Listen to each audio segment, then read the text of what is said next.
요즘 미국 경제 보면 겉으로는 정말 멀쩡해 보이죠. 주식시장은 사상 최고치 경신하고 있고 연준의 인플레이션 대응도 어느 정도 효과를 보이는 것처럼 보입니다. 뉴스에서는 매일 긍정적인 경제 지표들을 쏟아내고 전문가들은 연착륙에 성공했다고 자화자찬하고 있어요.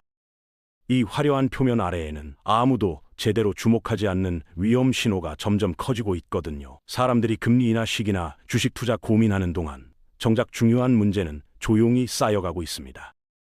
지금부터 미국이 직면한 진짜 위기에 대해 이야기해 보려고 합니다. 화려한 성장 수치 뒤에 숨겨진 빚더미의 실체를 파헤쳐 볼까요? 미국의 빚 규모가 지금 인류 역사상 어떤 국가도 경험해 보지 못한 수준에 도달했습니다. 국가 부채가 이미 38조 달러를 돌파했어요. 이게 얼마나 큰 숫자인지 감이 안 오실 수도 있는데 상상하기조차 어려운 규모죠. 더 심각한 건 이 빚을 유지하는 데 드는 비용입니다. 연간 이자만 1조 달러를 쓰고 있어요. 국방비보다 많고 복지 프로그램이나 재향군인 지원금보다도 많은 돈이 그냥 이자로 빠져나가고 있다는 얘기예요.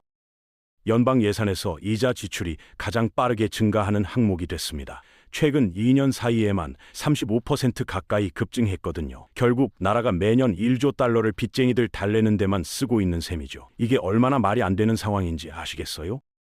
놀라운 건 정부만 이런 게 아니라는 겁니다. 일반 국민들도 똑같은 패턴을 따라가고 있어요. 국가가 무한정 빚을 내는 걸 보면서 보통 사람들도 우리도 저렇게 살아도 되나 하는 생각을 하게 된 거죠. 실제로도 그렇게 살고 있고요. 평균적인 미국인이 지금 개인 부채로 약 9만 달러를 짊어지고 있습니다. 한화로 따지면 1억 원이 훨씬 넘는 금액이에요. 가계부채 총액은 지난 10년간 62% 폭증해서 18조 6천억 달러에 달했어요. 역사상 최고 수준이죠. 정부는 정부대로 나라 빚을 쌓고 국민은 국민대로 개인 빚을 쌓으면서 온 나라가 부채라는 끈으로 간신히 버티고 있는 모양새입니다. 마치 카드로 카드값 막는 것처럼 말이에요.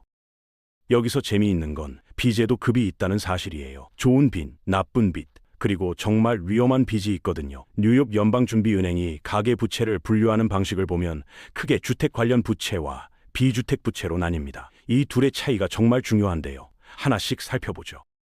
그나마 나은 쪽인 주택부채부터 살펴볼까요? 주택부채는 다시 두 종류로 쪼개집니다. 주택담보대출과 주택담보신용한도가 있어요. 주택담보대출은 우리가 흔히 아는 모기지예요. 집 사려고 은행에서 거액을 빌려서 수십 년간 이자 포함해서 갚아나가는 그 빚이죠. 첫 주택 구매부터 재융자, 주택담보할부대출까지 전부 여기 포함됩니다.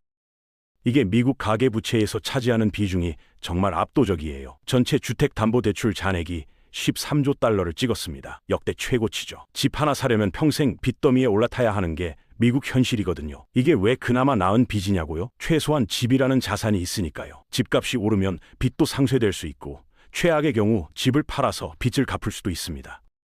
주택담보신용한도는 쉽게 말하면 집을 담보로 쓰는 신용카드예요. 집값이 오르면서 생긴 자산 가치를 활용해서 돈을 빌리고 쓴 만큼 갚고 그러면서 이건 투자야 라고 자기 합리화하는 상품이죠. 이 잔액이 2001년 이후로 32% 넘게 뛰었어요. 2008년 금융위기 이후 가장 빠른 증가 속도입니다. 2008년 당시에도 이 상품이 위기의 한 축을 담당했던 걸 생각하면 좀 섬뜩하죠.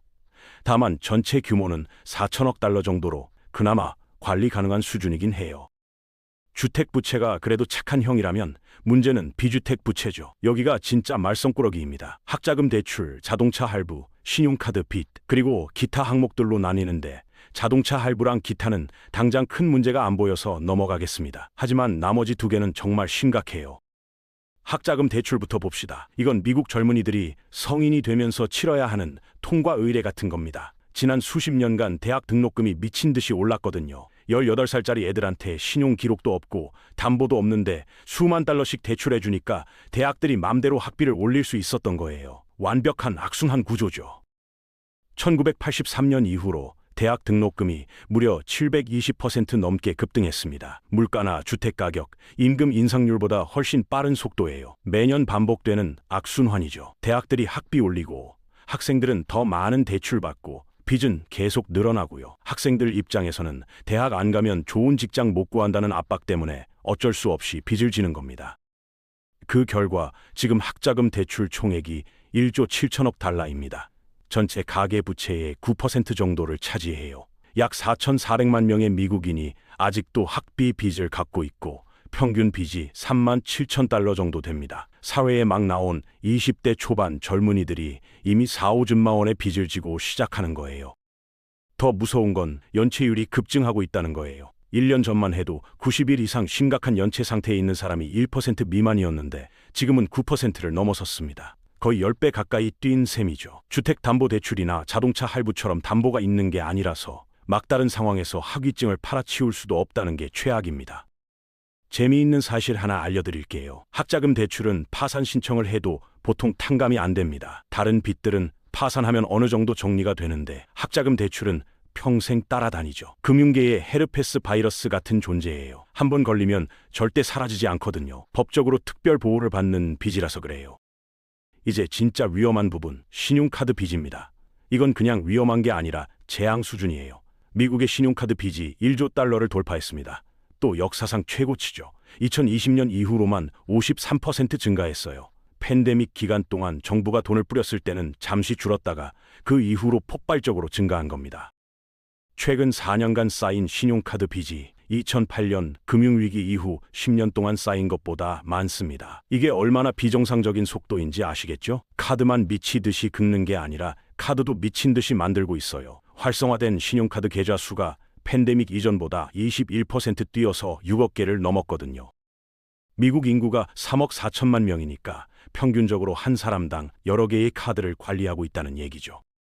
신용카드 연체율이 무섭게 올라가고 있어요. 심각한 연체 상태에 있는 계좌 비율이 12%를 넘어섰습니다. 2008년 금융위기 이후로 가장 높은 수치죠. 10명 중 1명 이상이 카드값을 못 내고 있다는 소리예요. 최근 몇 년간 물가는 치솟았고 집값은 천정부지로 올랐는데 임금은 따라가지 못했으니까요. 결국 생활비를 카드로 메우다가 빚더미에 앉게 된 겁니다. 여기에 결정타가 하나 더 있습니다.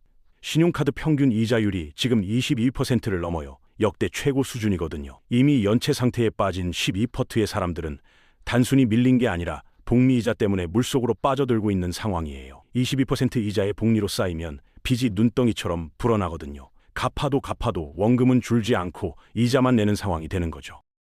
혼란이 극에 달했을 때 새로운 플레이어가 등장했습니다. 지금 구매하고 나중에 갚으세요. 이런 버튼들 말이에요. 어펌, 클라나 같은 서비스들이죠. 실리콘밸리가 만들어낸 부드러운 색감의 슬로건으로 사람들을 유혹하는 겁니다. 온라인 쇼핑할 때 이거 많이 보셨을 거예요.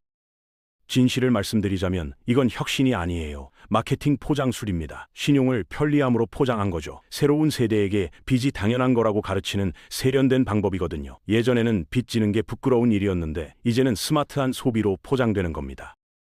최근 조사에 따르면 미국인의 15%가 2024년에 이런 서비스를 이용했는데 그중 41%가 나중에 총 비용을 깨닫고 후회했대요. 더 나쁜 건 이용자 중 24%가 연체를 경험했다는 겁니다. 2023년에 18%에서 올해 증가한 수치예요. 결국 예전부터 있던 빚 함정을 사용자 인터페이스만 예쁘게 바꾼 거죠.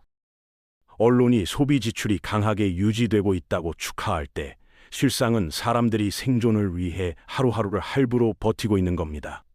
식료품도 할부로 사고 기름값도 할부로 내고 심지어 병원비도 할부로 내는 사람들이 늘어나고 있어요. 이게 과연 건강한 경제일까요? 미국 경제를 빚의 관점에서 다시 보기 시작하면 모든 게 완전히 다르게 보여요. CNBC에서 떠드는 호황 경제처럼 보이지 않습니다. 오히려 거대한 폭탄 돌리기 게임 같아요. 모두가 음악이 멈추지 않기만을 바라면서 말이죠. 누군가는 이걸 빚으로 만든 번영이라고 부르더군요. 주식시장이 최고치를 경신할 때마다 화려한 소비 지출 보고서가 나올 때마다 그 모든 게 빌린 돈으로 만들어진 겁니다. 미국은 미래를 위해 저축하는 게 아니라 현재를 빚으로 때우고 있어요. 저축률은 역사적 최저 수준이고 빚은 역사적 최고 수준이에요. 이게 바로 이번 신용위기가 위험한 이유입니다. 시끄럽지 않아요. 갑작스럽지도 않고요. 드라마틱하지도 않습니다. 조용하고 점진적이고 대낮에 벌어지고 있거든요. 2008년 금융위기처럼 한순간에 터지는 게 아니라 서서히 무너지는 거예요. 표면적으로는 다 괜찮아 보이죠. 시장도 높고 인플레이션도 진정되는 것 같고 실업률도 낮습니다. 하지만 밑바닥에서는 균열이 생기기 시작했어요. 이게 바로 미국의 현주소입니다. 빚으로 간신히 버티고 있는 나라죠.